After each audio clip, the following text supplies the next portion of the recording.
Hello YouTube, Twixt Tarot here with my second ever deck flip through, and this is actually one that arrived in my mailbox yesterday. Super excited to have it. This is the Telos Tarot of 777 by Meleen, who also created the Tabula Mundi and Rosetta Tarots. So let me play with my setup just a little bit. That looks better. I might turn a light on for you all. There we go. Yeah, if you've never seen Meleen's work before, it's beautiful.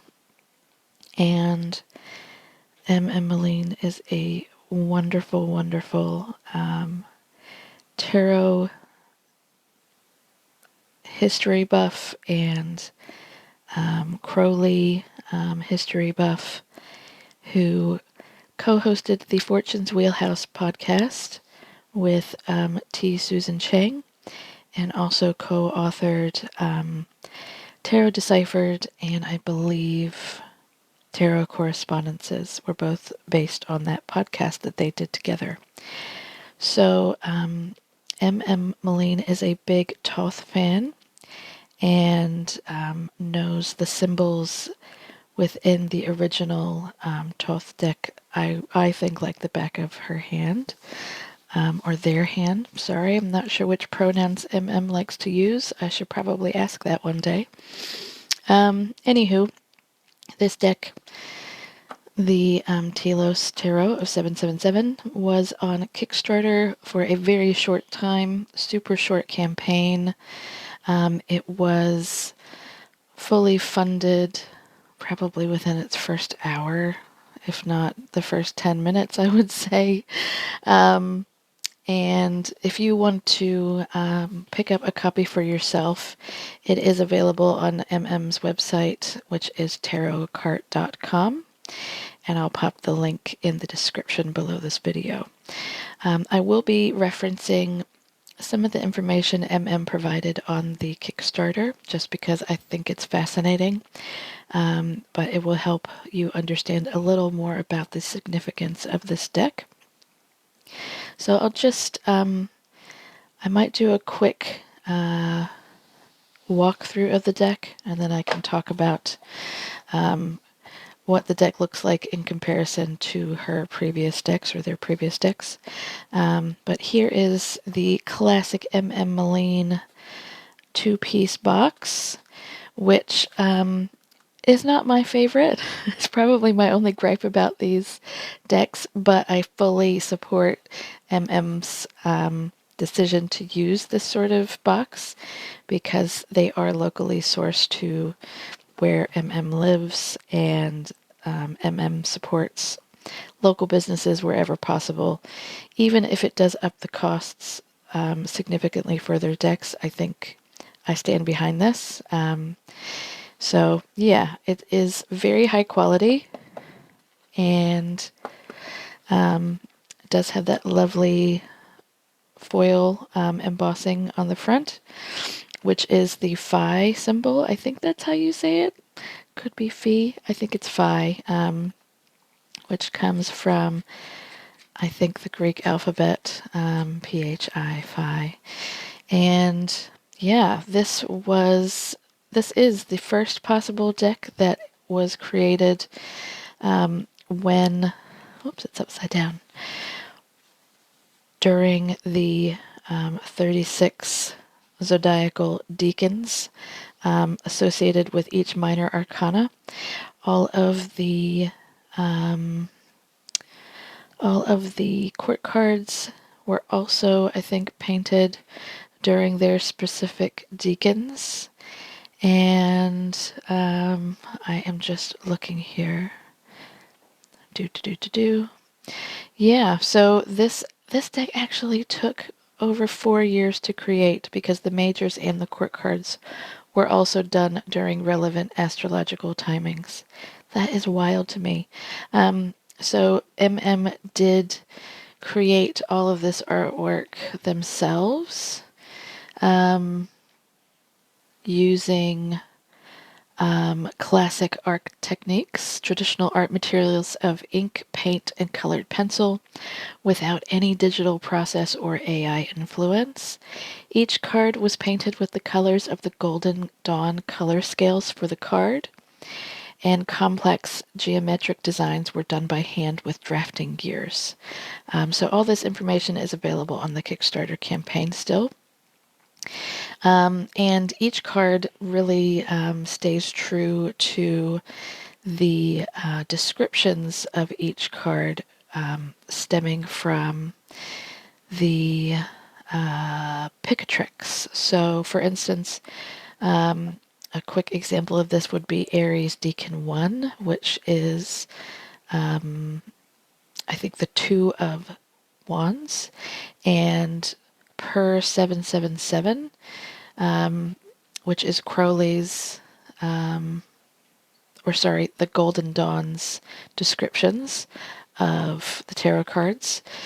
This card should picture a tall, dark, restless man with keen, flame-colored eyes bearing a sword. And then per the Picatrix, it goes further on to say, the form of a black man, restless and great in body, having red eyes and holding a cutting axe in his hand, girded about with a white garment, and there is great worth in his face. So what did was combine both of these descriptions and incorporate them into the artwork for this particular card, which we'll see during this walkthrough. Anywho, yeah, so some of the items or elements within this deck were part of the stretch goals that were unlocked during this campaign. I want to say this lovely patch was one of those stretch goals. Let me just see here. Lots and lots of scrolling. No, possibly not. Maybe this one was actually added as part of the deck as it was intended. This is a peel and stick patch. I don't know what I'm going to put it on yet, but it glows in the dark, which is really cool. So I will have to test that out this evening and see how well it glows. I'll just zoom in a little bit here so you can, I guess, see the cards a little bit better when I pull them out. So the deck does have this lovely green ribbon here, which is a signature of and their preferred box system. I'll just go ahead and pull it out and quickly show you here. So very luxurious wide ribbon that assists in getting the cards out of the box.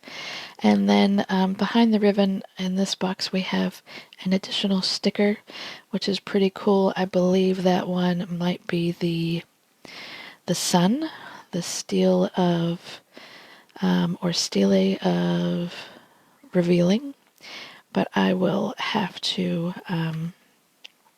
research that because I don't actually know what that is.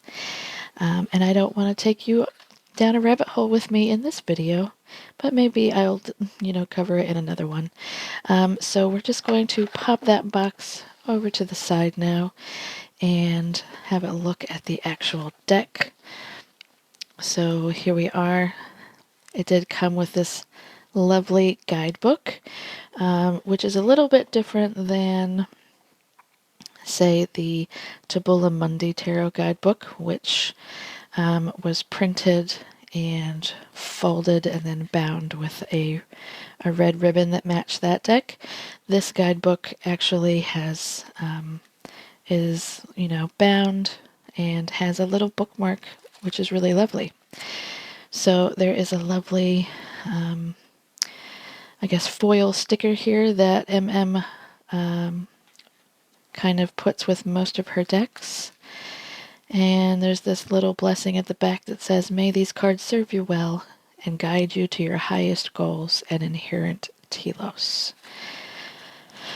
So I will just quickly read maybe one portion of the book. It is signed. The cards and their creation is kind of what I wanted to just tell you a little bit more about here. The Telos of 777, a guidebook for Telos Tarot of 777 and more by Meleen. That looks like something out of the Pentacles suit here, but I obviously am not sure. Maybe the Princess of Pentacles? And so I believe these would be some of the original sketches that MM created. So it says here, Telos is defined as the ultimate inherent purpose of a thing. This tarot was designed to be both a traditional tarot and a tool for magical purposes. And as I mentioned, all art was created using classical art materials, and each card was ceremonially made during a corresponding astrological time. They were painted in the appropriate colors of the Hermetic Golden Dawn in 777. It does say that a lot of the figures in the deck might be familiar because often they were modeled on mythological or historical art. And the inspirations for each card will be covered in the eventual full-sized guidebook, which I am very much looking forward to. I do love MM's writing, and her guidebooks are amazing. Not referring to the little white book, I'm talking, full, chunky paperback books. What else here? It does say the minors were created in accordance with the magical descriptions of the decans, according to Aleister Crowley's Book of Magical and Tarot Correspondences 777. If you don't know what a decan is, this is both a division of solar time and a division of space. It is used here in the Hellenistic manner of mathematical divisions of the tropical zodiac, which is not affected by precession or slippage in the manner of the sidereal. Each decan is I hope I said that sidereal, or is it sidereal? I'm not sure. I think it's sidereal. Each decan is a 10-degree division of each of the 12 signs of the zodiac. So if you've ever seen a decan wheel, there is not one included in this book. And that might be the only thing I'm disappointed about, because I guess MM is assuming that the people attracted to this deck will already know what a decan wheel is, but I think for folks who grasp things in a more visual nature, it might have been helpful to include one, but that's okay. So each decan is a 10-degree division of each of the 12 designs of the zodiac, and a decan is a period of roughly 10 days when the sun passes through the division. Thus, the year gets divided into the 36 faces, also referred to here as decans, each corresponding to a minor arcana. And then MM goes into the image descriptions that I mentioned earlier, per 777, and also the Picatrix, which I have not read, but I do keep meaning to get a copy of. MM also incorporated the Golden Dawn's planetary assignment to each decanic minor, where they are influenced by the ruling planet of the decan. And also, this deck syncretizes the Egyptian approach of associating each decan with the influence of a specific god or gods. And MM chose to work closely with the list of decanic gods and spirits from the fragmentary text, 36 heirs of the zodiac, according to the Zoroastrians. So yeah, this goes on to just give a little more context to the deck. The majors were created to follow the correct design of the tarot trumps per 777. And it might be the only available modern deck that exactly follows all those descriptions for all 22 majors. So this is a very significant deck in many ways. Firstly, the base material that was followed so closely, and the fact that it was created ceremonially within the exact time frame of the year corresponding to each card, which is very cool. This guidebook goes in a different order than most other tarot guidebooks. So it does start with the aces as the elemental forces, or pre-emergent state here. So you're getting the root power of each element, and then it goes into, because the aces, I believe, don't actually get placed on the decan wheel, and then it goes right into the first decan of Aries, which is in March, and then goes through all the decans and associated minors. So we've got 2, 3, 4 of wands, and then we skip to 5, 6, 7 of discs. Then we skip to 8, 9, and 10 of swords. Then we go back to the 2, 3, 4 in cups. In Cancer, 5, 6, 7 of wands in Leo, and so on. So I might pause here just briefly to show you a quick decan wheel. So if you've never seen a decan wheel, this is one here that came with my Maria Tarot, which is another Thoth-based deck. So here's what I'm referring to as the decan wheel here. So we start in Aries, and we go Aries, Taurus, Gemini, Cancer, Leo, Virgo, Libra, Scorpio, Sagittarius, Capricorn, Aquarius, and Pisces will be the last one. And this ring here with the numbers is sort of what I'm referring to as the minors of the decan wheel. So 2, 3, 4 of wands is the first 3 decans on the wheel, and those are all associated with fire, and that is the cardinal energy of fire. So each element will have cardinal, mutable, and fixed signs, and an associated planetary correspondence. And yeah, this kind of shows also the planetary alignment, whether it's in detriment or exalted, etc., etc. Yeah, that kind of goes more into astrology here. So I hope that's helpful. These are easily found on Google. I'll link to one in the description of the video. So I do, I know that MM probably is assuming that this deck will only appeal to people who are heavily knowledgeable about decans and the decan wheel in general, which, that will be the target audience for this deck, so that makes sense. But for those of you who may not have ever heard of a decan wheel, that was a quick crash course into the decans. And I will also say, highly would recommend you pick up this book here by T. Susan Chang. If you are curious about the decans and you want to know about each one, this is one of the best books, I think, on the market at the moment. 36 Secrets, A Decanic Journey Through the Minor Arcana of the Tarot by T. Susan Chang. It is a fantastic book, and it stays on my desk because I refer to it so often. All right, now for the fun part. We will have a quick flip through of the cards here. Alrighty. Here we go. So my deck is numbered 1031, which is reduces down to a 5, which I'm chuckling about because I've got a complicated relationship with the Hierophant, so whatever. But yeah, I'm super stoked to have this deck. I'm so glad I bought it. This is the Death card as the title card.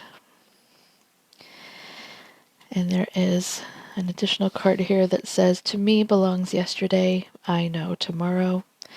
I'm not quite sure what the hieroglyphs are, but I will look them up after this and pop them in the description. Here's the Princess of Discs. And each princess of the deck corresponds to basically a quarter of the decan wheel. So this is Earth of Earth, Princess of Swords, Earth of Air. Very cool. The cards have this lovely sort of gunmetal foiling around. And I forgot to show you the actual backs of the cards. Oopsies. Beautiful copper or bronze, I think it's copper, foil stamping, which goes really well with this green. I think it's really pretty. Princess of Cups.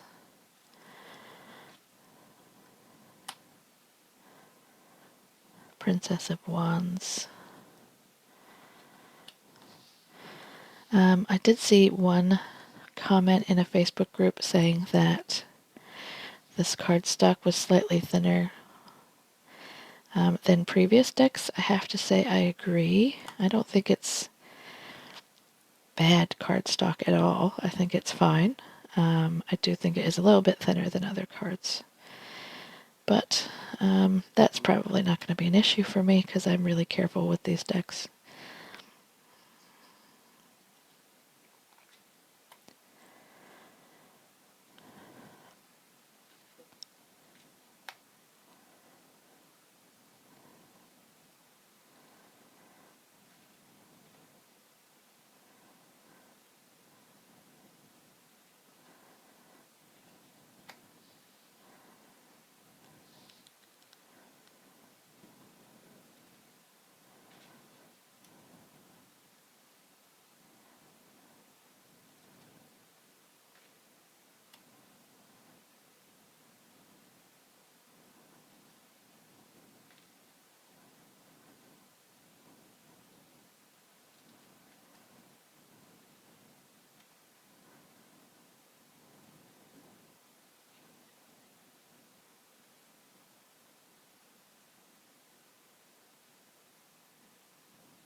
So that was all the court cards.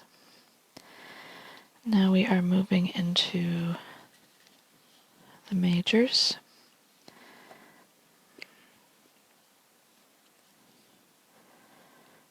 Might just flip them over.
That must be the Venusian pink that I've seen referred to in different texts. That's such a pink card compared to the rest of them.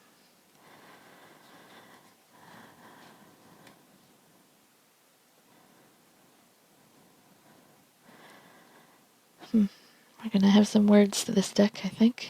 Me and the Hierophant.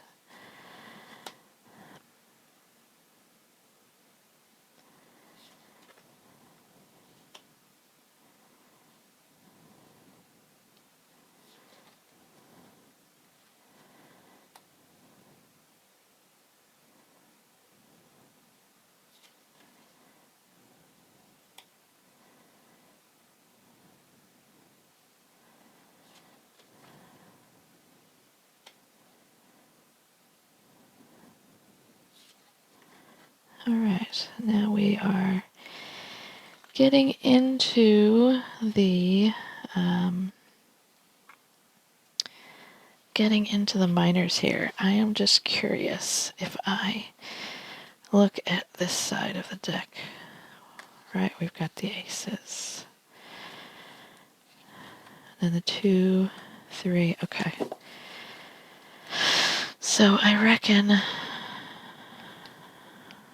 if I flip the cards this way, we will see the decans in order after the aces. So there's the Ace of Wands, the Ace of Cups,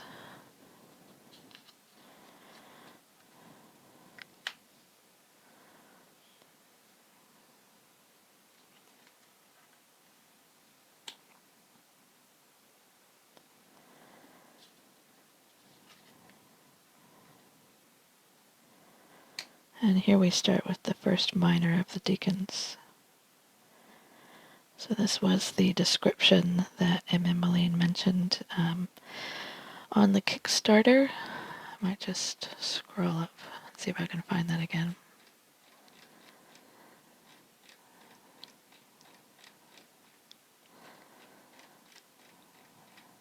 Yeah, so this one, per the 777 text, it says, a tall, dark, restless man with keen, flame-colored eyes, bearing a sword. And then per the Picatrix, the form of a black man, restless and great in body, having red eyes, and holding a cutting axe in his hand, girded about with a white garment, and there is great worth in his face. I would say that's pretty accurate.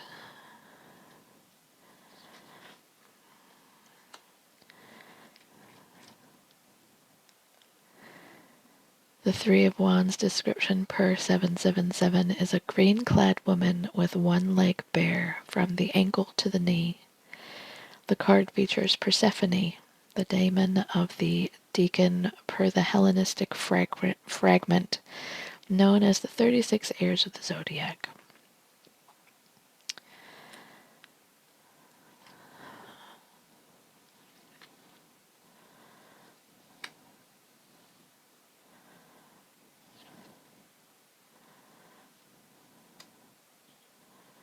I can't wait for the extended guidebook to this deck. I hope it comes out soon. I love the maypole here on the Six of Discs. Oof. That's not a fun looking card there, is it? Crowley is really hard on the sevens compared to RWS.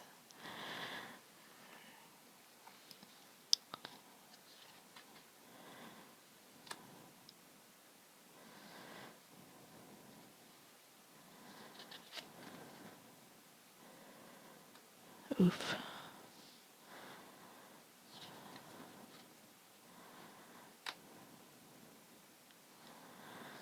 Okay, so this is not in, Zodiac wheel order. It does go by the suits. That makes sense, probably, from putting together a deck for shipping. So, sorry for being incorrect on that front.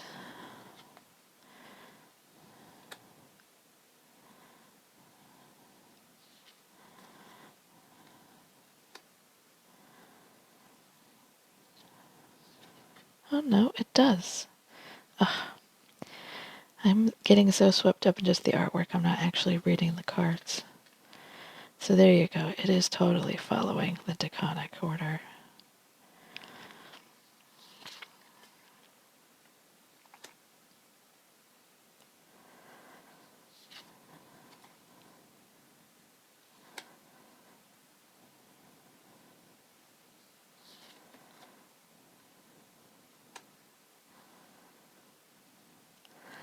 This card is mentioned here in the Kickstarter campaign as well. Oh, it is just pulled out as an example.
So this card, I did notice in an earlier quick flip I had, does seem like it either got stamped far too hard in the machine and it has bent the card some.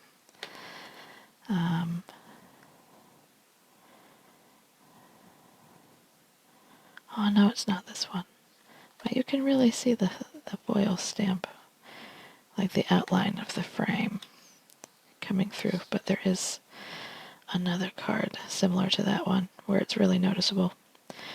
This card has a little scratch. So, you know, these are definitely all unique cards and unique decks for whatever reasons. Isn't that lovely? I really love the blues here.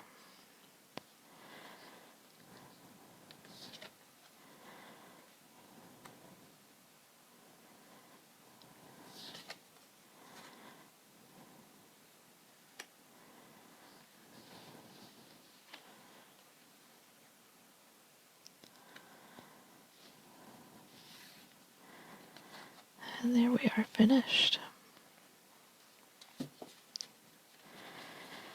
I might quickly put these all back together and just have a quick look at the thickness of the deck.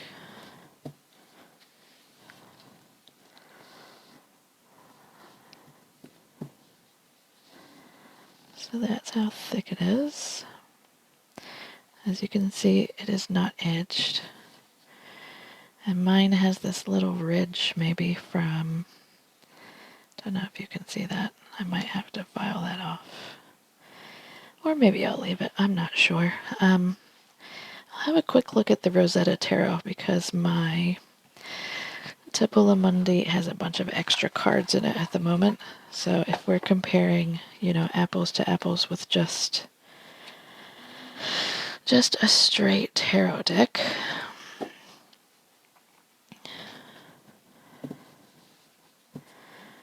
I would say the thickness looks pretty comparable. Let me just zoom out a little bit here.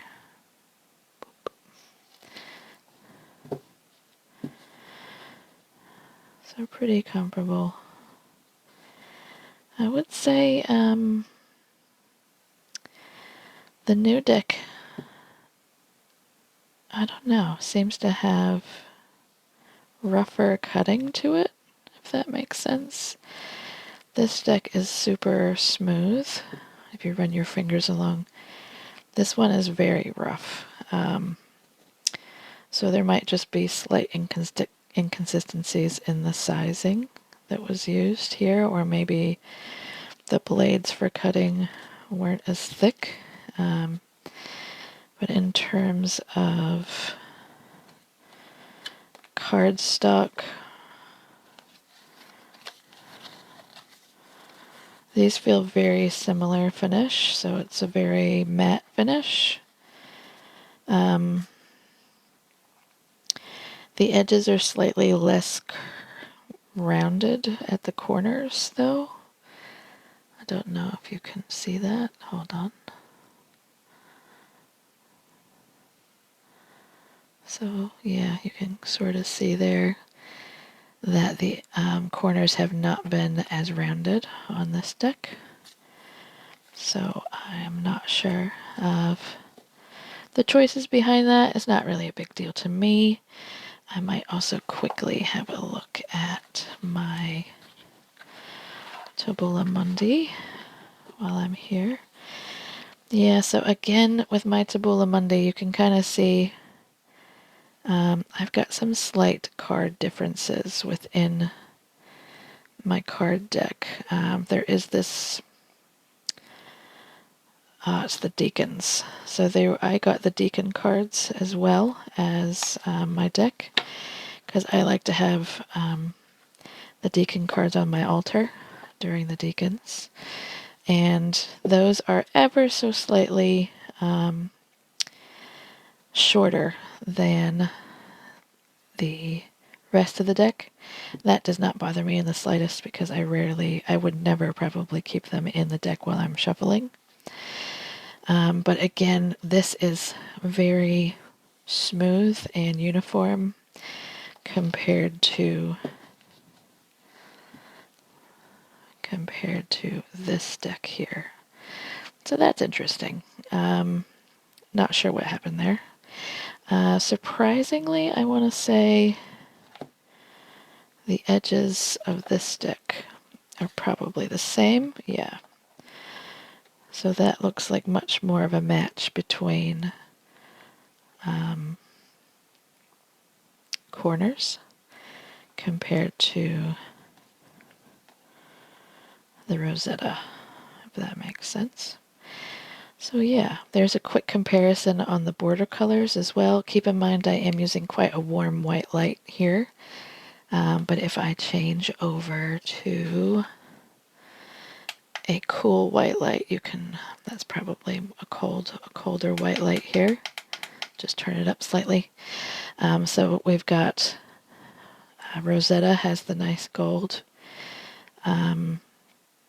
Tabula has the maybe cream or papyrus, however you say it, border.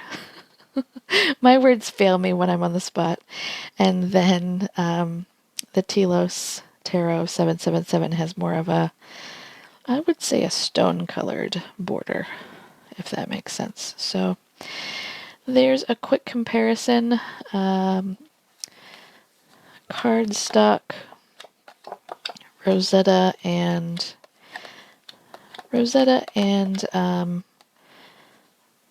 Tabula Mundi are very similar.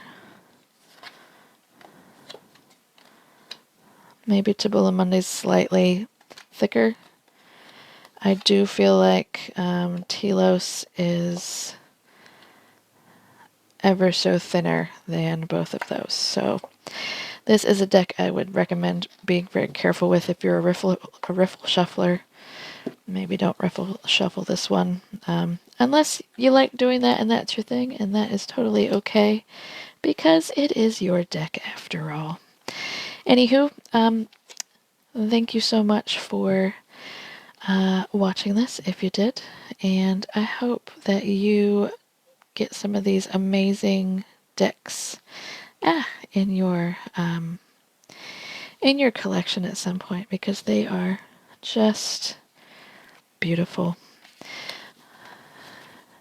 Here's a quick comparison between the backs of the cards as well. Sorry, I meant to do that earlier, but there you go. So Telos,